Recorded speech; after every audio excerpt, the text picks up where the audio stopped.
Caros amigos, tudo bem? Meu nome é Renato Serra e essa é a Reciclagem Democrática.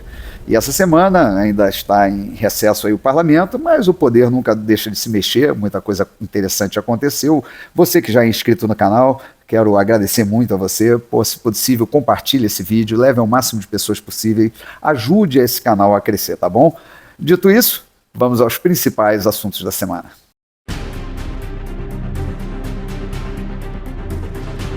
Bom, e a semana começou aí com o anúncio do decreto de Lula para restringir mais ainda o acesso às armas. O Brasil é um país que é bastante difícil você ter uma arma legalmente, né?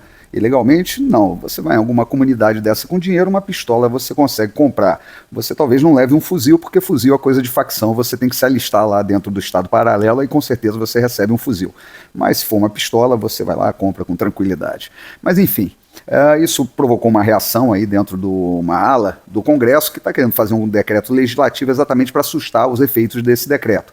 Enfim, depois do Lula falar que tinha que extirpar essa raça, né, ou algo parecido, né, extirpar essa gente, e foi comparado ali com aquele ditador alemão, né, falando dos bolsonaristas, ele resolve também que vai desarmá-los, né. Agora, qual vai ser o próximo passo aí na democracia relativa? E, além do mais, ele foi lá e ainda instou o Flávio Dino a fechar todos os clubes de tiro do país, né? Afinal de contas, ele quer transformar os clubes de tiro em bibliotecas. Essa retórica ridícula que ele profere o tempo todo, né? Afinal de contas, ele desconsidera que na Constituição existe o direito à legítima defesa, e o direito à legítima defesa está em si ter uma arma, né? Em você poder ter a posse de uma arma para defender sua casa, defender seu patrimônio, etc.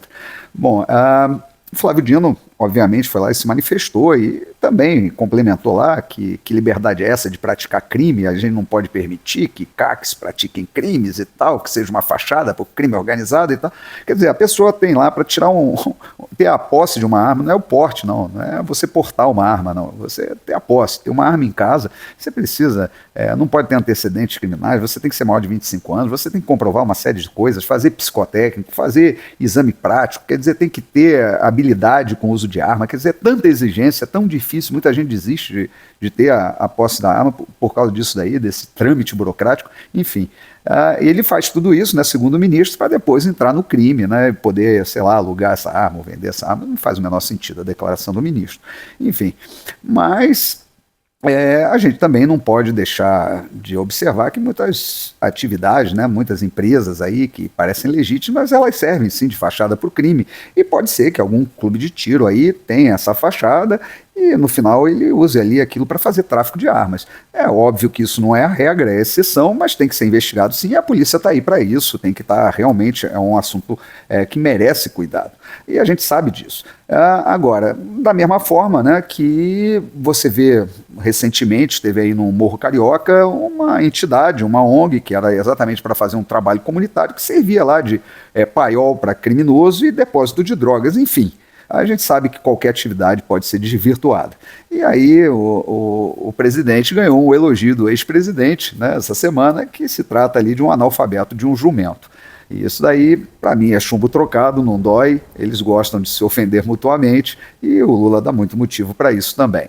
Bom, e essa semana tivemos aí, aproveitando o próprio Flávio Dino, que já foi citado aqui, né, ele foi anunciar aí os avanços na investigação do caso Marielle e ficou muito curioso esse avanço, porque esse avanço foi para o lado, foi um avanço de caranguejo, né, ele saiu ali do atirador para o motorista, um cara que já estava preso, inclusive, que não tem conexão, segundo ele mesmo, né, na sua delação premiada, ele não conhece quem é o contratante. Parece que a única pessoa que conhecia, que teve contato com esse contratante, foi um sargento da PM, eu acho que é Macalé, alguma coisa assim, o apelido dele, que foi exatamente o cara que foi queimado, né, foi morto. Então, muito dificilmente vai se chegar a alguma coisa na Marielle, mas eu creio que ressuscitar esse caso nesse momento, o próprio envolvimento do ministro nesse momento, foi meio para jogar uma cortina de fumaça numa coisa que ficou meio feia, meio nebulosa, que foi o tal episódio que ocorreu lá na Itália com o ministro Alexandre de Moraes, né? Afinal de contas, não deixaram ter acesso às imagens do ocorrido, ficou ali um depoimento que o Alexandre depois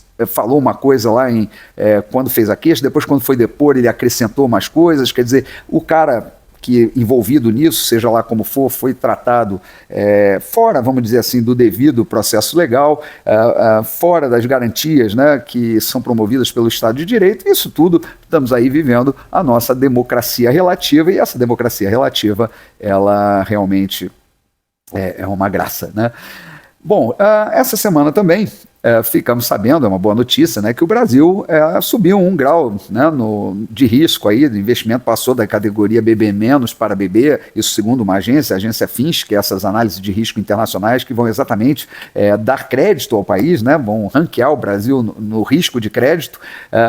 Bom, e aí o Arthur Lira rapidamente foi lá para falar, né, a respeito que isso era um motivo, o governo, né, as ações de governo junto com a Câmara estavam trazendo confiança para o mercado e que esse era o motivo, vamos dizer assim, dessa nota, dessa nova avaliação, e a verdade é que saiu lá na Fitch, né, na agência, que, bom, a verdade é que a justificativa do relatório diz lá que o Brasil subiu, né, na avaliação graças às reformas que foram feitas no governo passado. Ou seja, mais uma bola fora ali do Lira. Esse tweet foi lá feito uma conferência comunitária, botaram lá, printaram inclusive exatamente o trecho do relatório, e aí está ficando... a gente começa a entender por que a esquerda está detestando tanto o Twitter, né? Afinal de contas, eles fizeram essa ferramenta de checagem, mas essa checagem ficou aí na comunidade, nas pessoas, né? Então... fica muito difícil fazer a famosa fake news, né? Então o Twitter está sendo um grande, vamos dizer assim, está trabalhando no combate à fake news. Bom, o governo também anunciou, né, essa semana que o déficit, né, vamos dizer, fiscal já chegou à casa dos 50 bilhões de reais e até o final do ano deve chegar aos 150 bilhões. E a notícia boa nisso tudo é que o tal do arcabouço fiscal, né, que foi aprovado lá na Câmara, partiu para o Senado, sofreu alterações, está voltando para a Câmara agora para ser aprovado, ele prevê no ano que vem um déficit zero. Ora, se você está num déficit de 150 bilhões para ir para um déficit zero, significa que você vai ter que arrecadar mais 150 bilhões de reais. E isso vai acontecer como? Com o governo do PT, ele cortando gastos? Cara, desculpe, mas não. O governo de esquerda não corta gastos, ele só vai ampliando os gastos, ele joga a conta para frente. Então, meu amigo, se vai zerar o déficit de um ano, quem vai pagar somos nós, eu, você e todos os brasileiros que vão ter que trabalhar mais para exatamente sustentar o Estado. E falando em trabalhar mais, né, o Marinho está chegando aí com uma reforma trabalhista, exatamente, a gente sabe que quando o Estado mete a mão em alguma coisa e quer regular e quer fazer esses malabarismos aí, desafiando o mercado, criando um monte de regra e tal, ele acaba inviabilizando negócios, mas no fim das contas a gente sabe que daqui para frente é só para trás, né? Vamos ver como isso vai caminhar dentro do Congresso, não acredito que prospere, mas tem um jabuti lá dentro que é a volta do imposto sindical. Então, para você que trabalha, né, o que é um dia de trabalho para entregar para o teu sindicato? Afinal de contas, você já trabalha 4 meses do ano só para entregar dinheiro para o Estado. O que é um dia a mais, um dia a menos?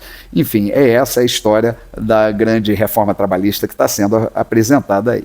E nós ficamos sabendo também, nós e a Simone Tebet, que vai haver um novo diretor, um novo presidente lá do IBGE, o Instituto Brasileiro de Geografia e Estatística, que é o Márcio Postman, que é vamos dizer, um economista petista, e segundo a Simone Tebet, ele é da Unicamp, e é um cara que já fez várias declarações aí polêmicas e tal, mas ele cai como uma luva nesse cargo, afinal de contas, depois dos 700 milhões de mortos pela Covid no Brasil, dos 60 milhões de famintos e das 180 milhões de unidades do programa Minha Casa Minha Vida paralisadas no governo passado, nada melhor do que um cara como o Márcio Postman para falar de números do país.